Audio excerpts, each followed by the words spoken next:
C'est l'heure de notre café politique.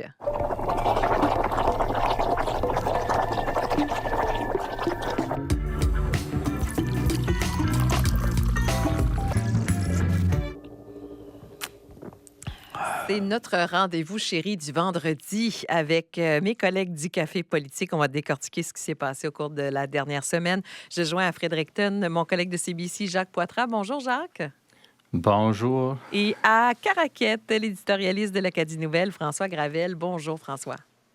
Bonjour Martine, il y a des traditions pendant des campagnes électorales, des incontournables, la visite du premier ministre sortant à la résidence de la lieutenant-gouverneur, les débats des chefs, les gaffes des candidats et les débats éclairs de la matinale dans chacune des circonscriptions francophones.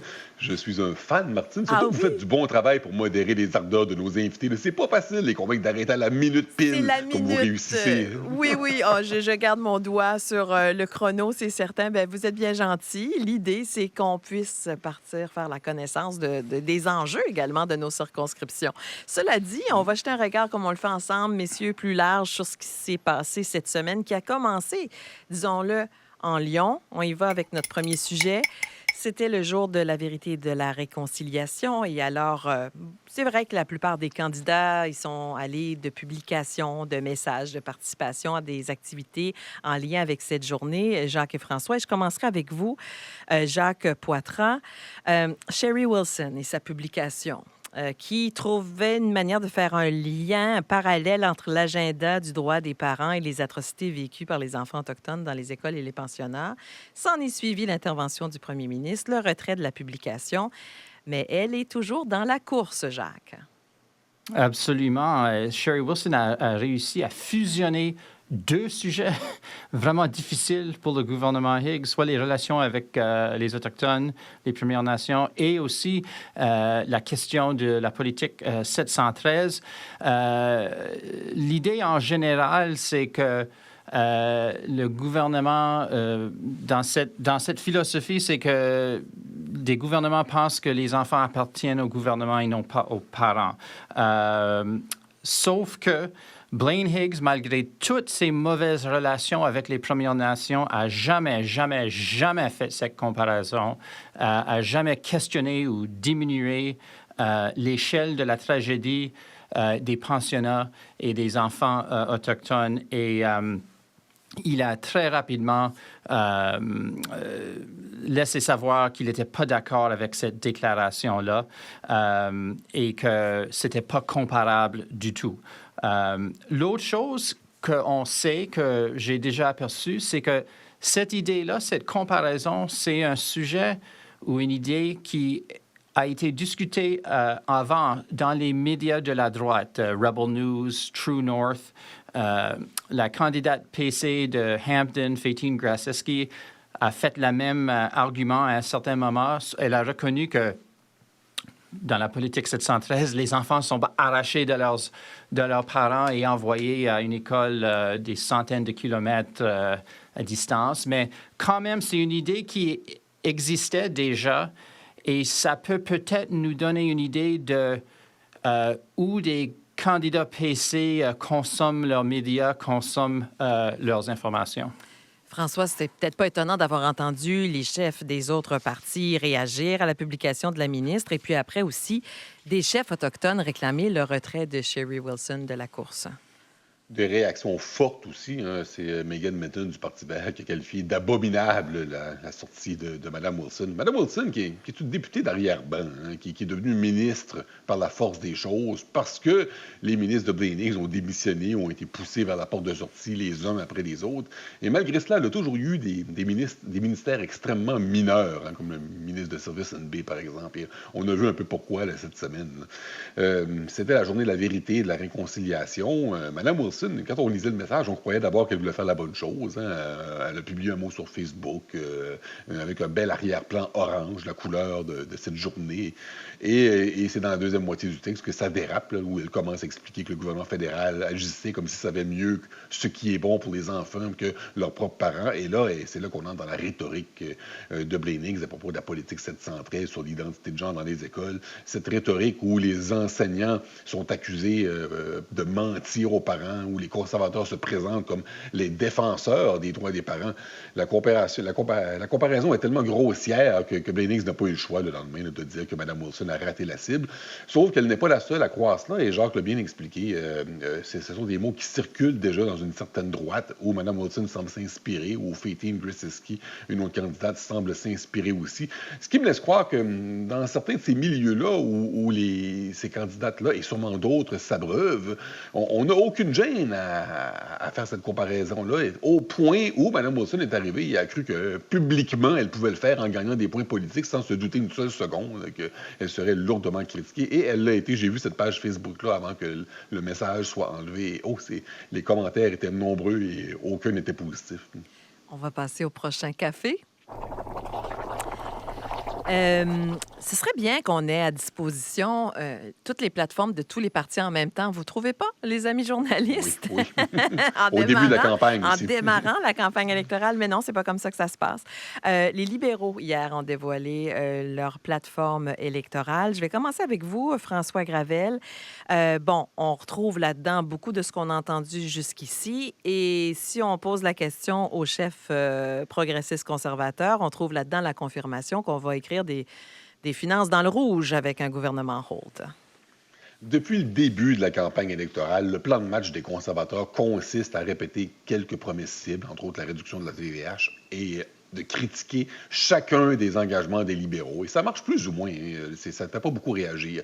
Mais hier, finalement, les conservateurs ont réussi à marquer des points de cette manière, en soulignant quelque chose qui ne semble pas fonctionner dans le programme électoral des libéraux. Dans leurs prévisions financières, ils auraient compté 2 fois le revenu manquant de la TVH.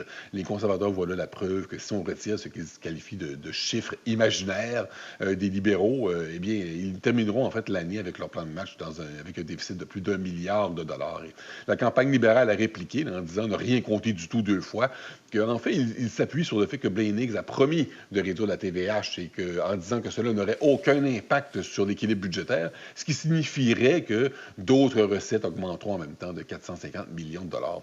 Je ne suis pas comptable, mais ça ne me semble pas hyper solide là, comme calcul, comme forme de comptabilité.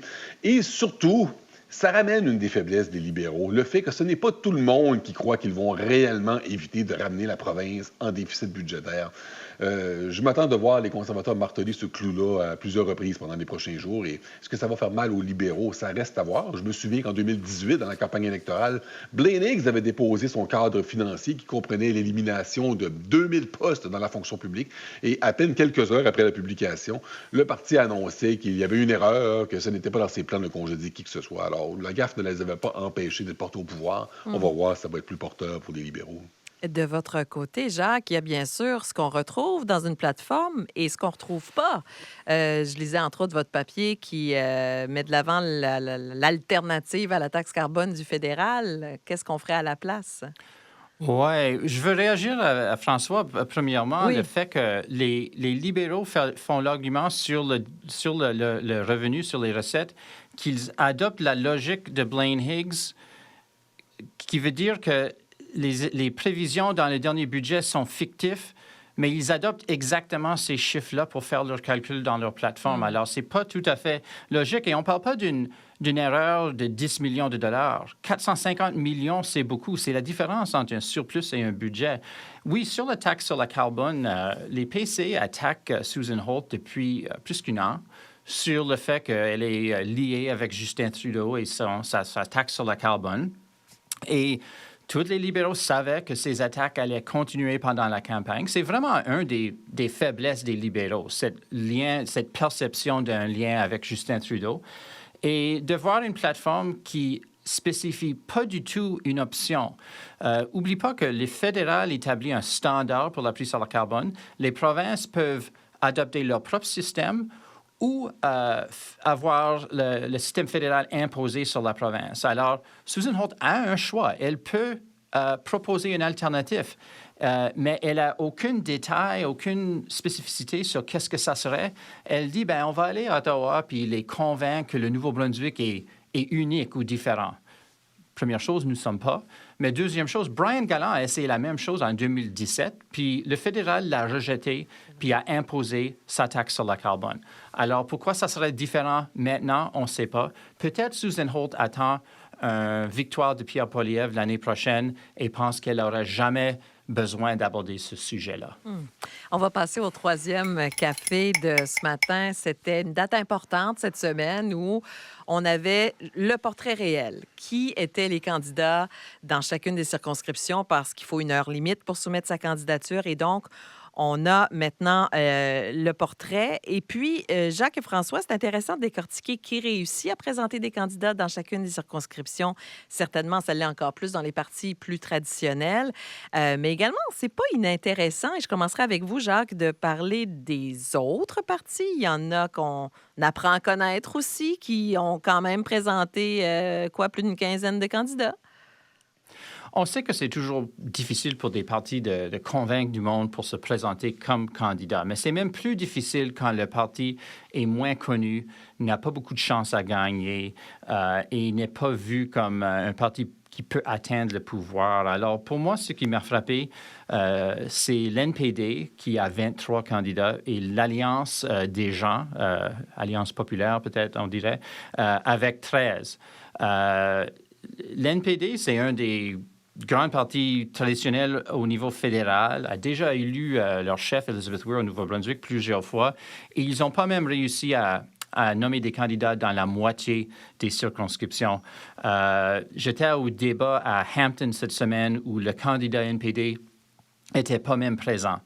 L'Alliance qui a élu 2 députés la dernière fois, qui ont après ça sauté au PC, ont 13 candidats. C'est pas beaucoup, c'est seulement 3 plus que le niveau exigé par l'élection Nouveau-Brunswick pour être reconnu comme une partie officielle dans la campagne. Alors, ces 2 partis-là sont, je pense, sur une trajectoire très difficile pour leur avenir et on verra où est-ce qu'ils vont aller après cette campagne. Mais c'est pas optimiste pour ces 2 partis-là. Merci, Jacques. François, qu'est-ce qui vous a sauté aux yeux, vous?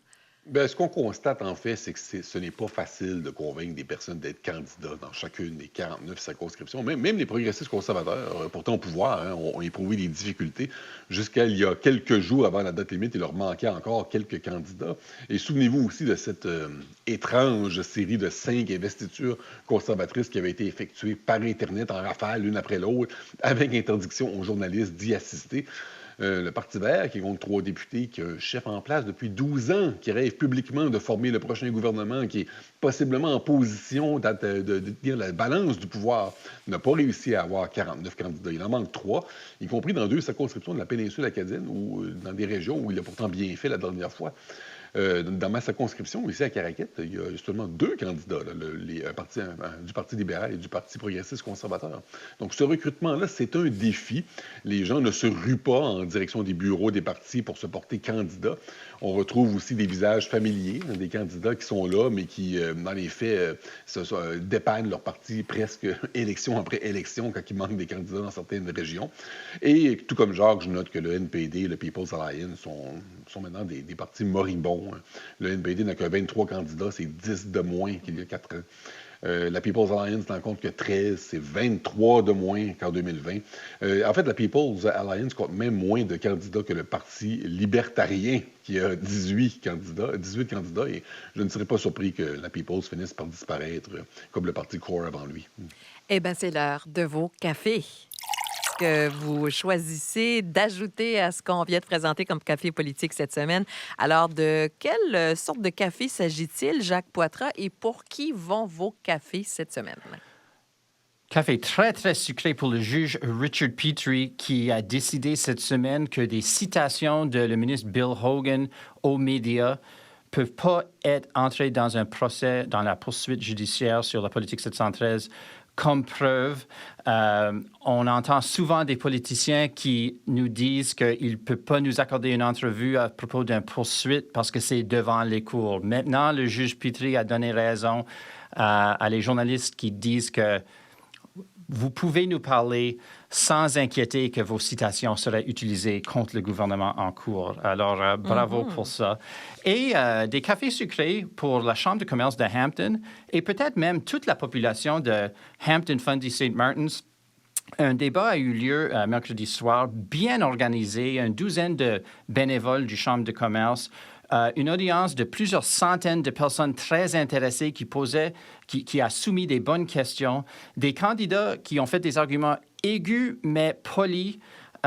C'était une atmosphère vraiment de la démocratie locale qu'on veut.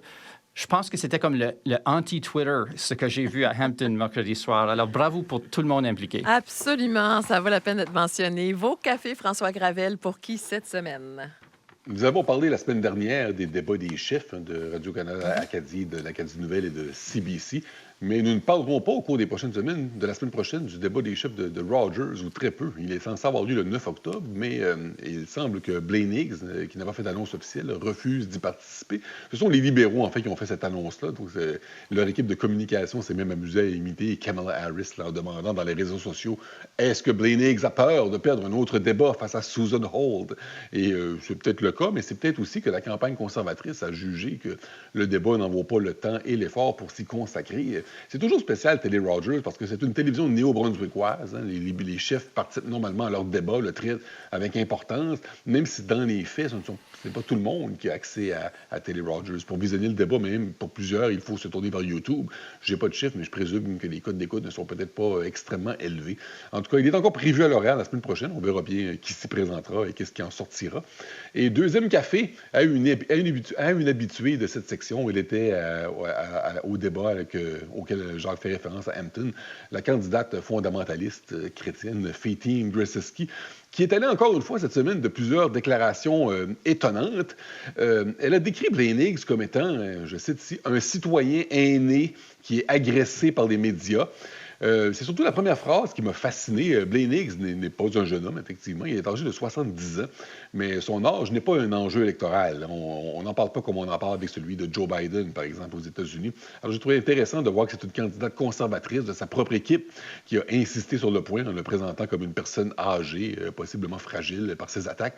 Et Mme Gressesky était sur une lancée. Dans cette même sortie, elle a indiqué qu'il n'y a personne en ville étant Hampton, je présume, qui a été plus victime de bullying, qui a subi plus de harcèlement en ligne qu'elle l'a été, elle, au cours des 6 derniers mois.